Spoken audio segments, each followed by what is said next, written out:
婚礼当天，我的未婚夫和妹妹雷切尔在私人休息室被抓奸在床，我瞬间成了众人的笑柄，直到发小杰森劳当众向我求婚，为我挽回了颜面。婚后，他是完美丈夫，除了床子之事，他的心思仿佛从来不在这上面。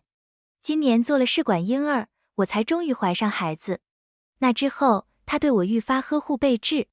我曾以为他是我的避风港，直到无意间听到他和朋友的对话。杰森，你真够狠的。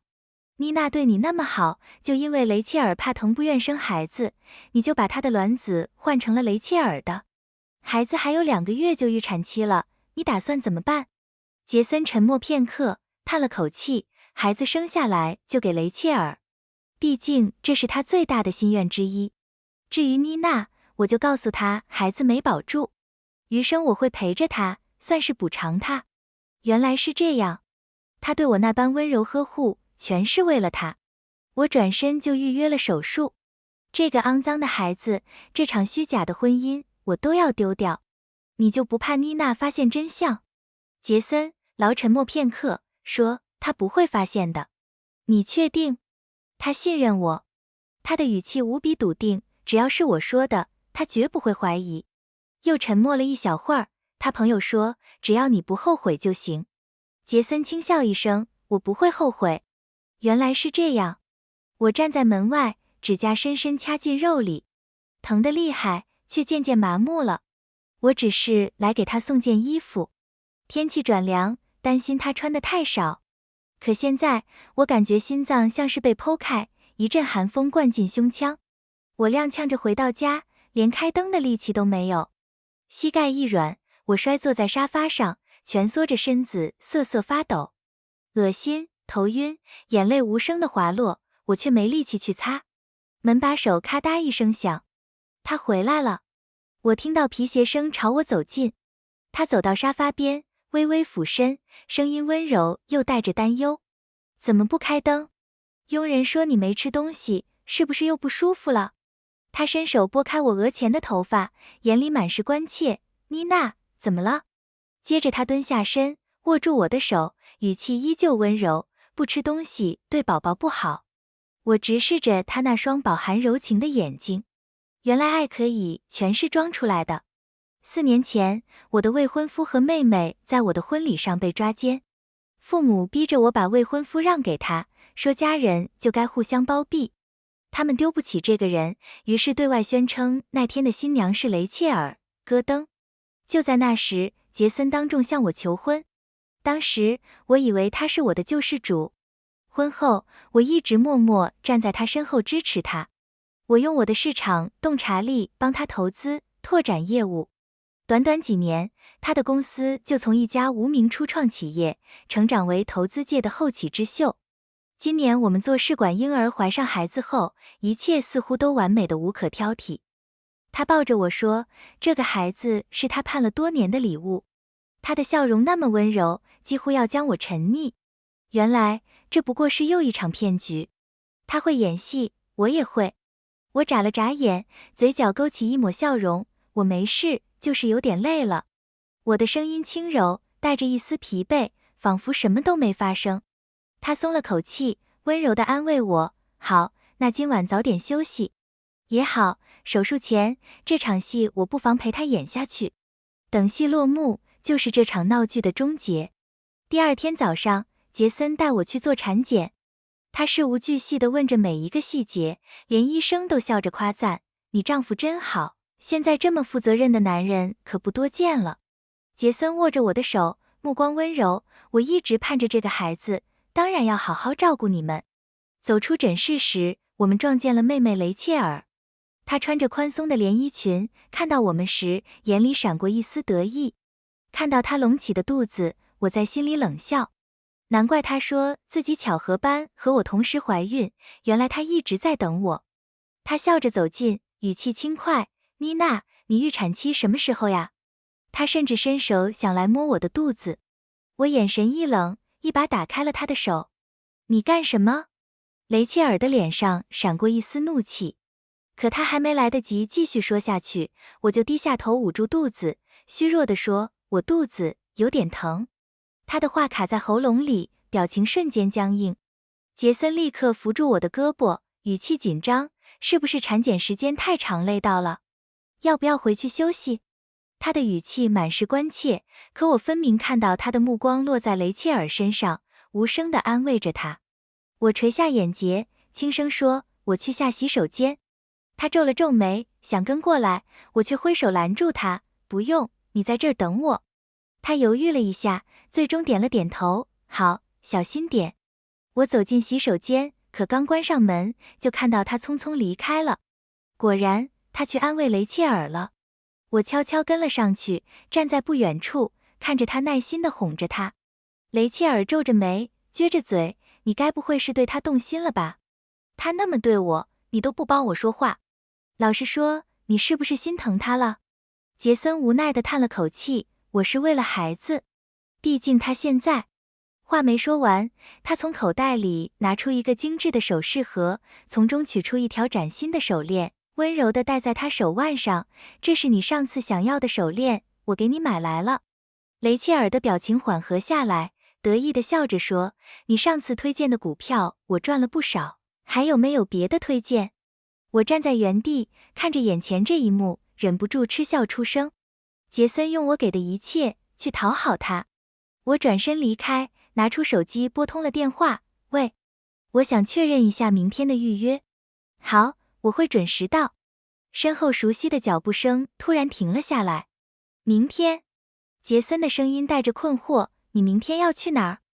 我转过身，笑着迎上他的目光：“我预约了孕妇照，我们拍点全家福留作纪念吧。”他的表情僵了一下，有些犹豫。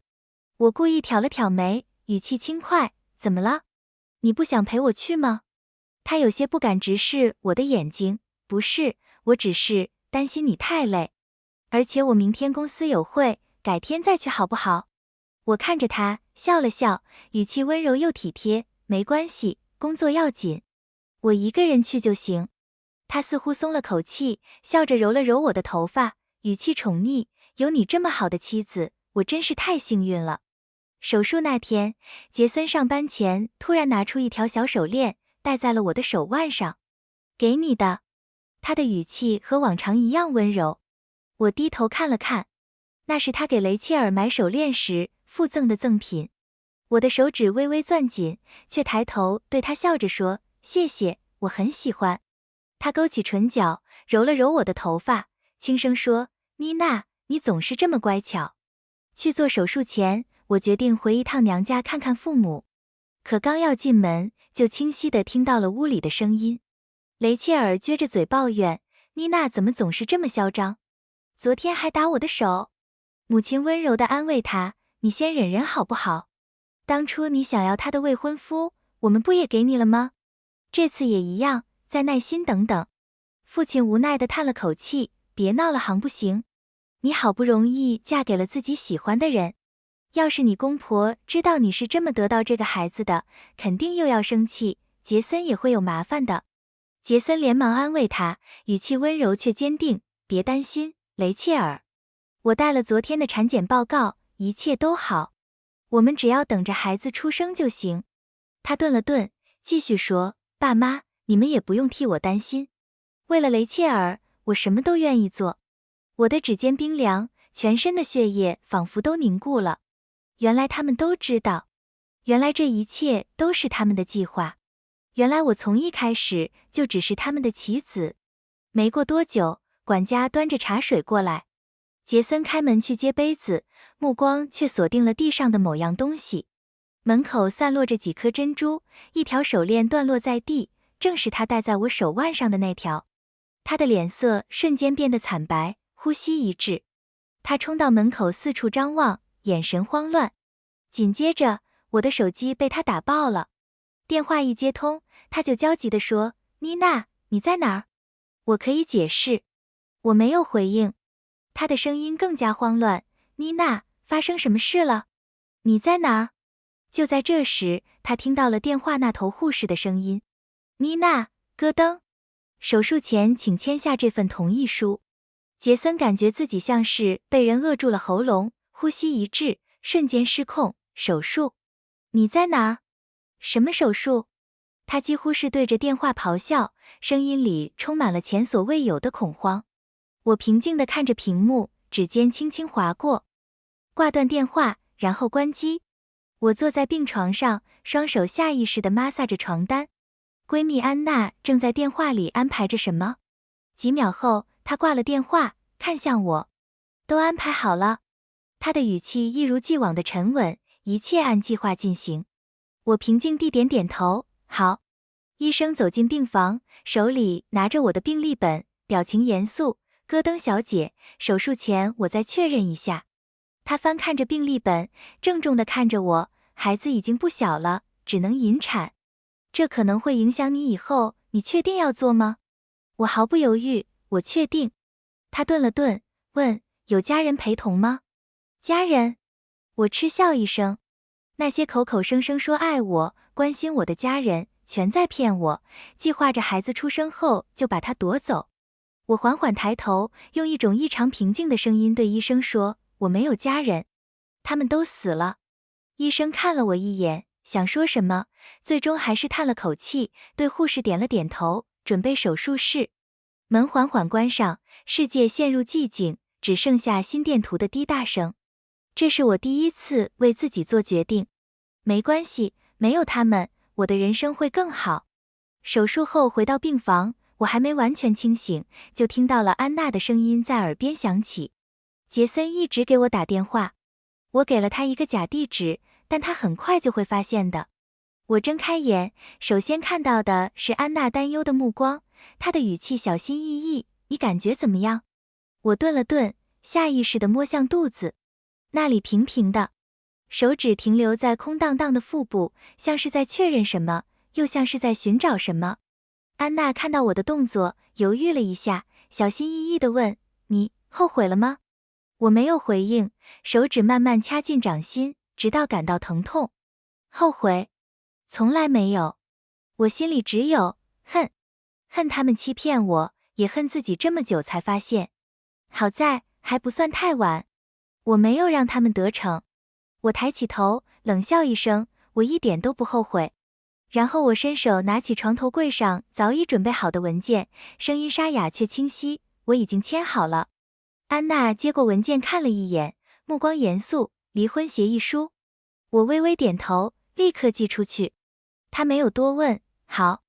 她顿了顿，又说，用我账户投资的那些股票大赚了一笔，我现在就把钱转还给你。我垂下目光，语气平静，好。过了1秒，我轻笑一声，眼神冰冷，别让他们知道。等我康复了，我会让他们慢慢付出代价。第二天，我听到了门口慌乱的脚步声。我闭上眼睛，深吸一口气，手指攥紧了床单。他们还是找到我了。门猛地被推开，杰森一马当先。当他看到病床上的我时，脸色瞬间变得惨白，眼里的恐慌藏都藏不住。妮娜，你怎么能这么冲动？